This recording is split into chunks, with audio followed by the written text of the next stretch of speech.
চিনবে না, দলের কর্মী তার নেতা চিনবে না, নেতা তার কর্মীরা চিনবে না, বন্ধু বন্ধুরে দেখে পালাবে। এই কঠিন মুহূর্তে সূর্যটা মাথার কাছে চলে আসবে, জমিনটা তামার জমিন হবে। আজকের জমিনের মতো নয়, মানুষ ঘর্মাক্ত, ক্লান্ত, শ্রান্ত মাথার মগজগুলো কানের ছিদ্র আর নাকের ছিদ্র দিয়ে বেয়ে বেয়ে পড়বে। বিশ্বনবী ফরমান, ময়দানে 7 শ্রেণীর ব্যক্তিকে রব্বুল আলামিন তার আরশের নিচে ছায়া দিবেন। তার মধ্যে প্রথম শ্রেণীর ব্যক্তি হলো ইমামুন আদিল। ইমামুন আদিল, ন্যায়পরায়ণ শাসক,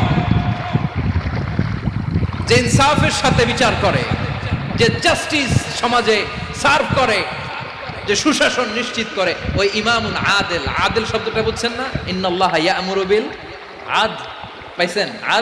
আদিল। 7 শ্রেণীর ব্যক্তিকে আল্লাহ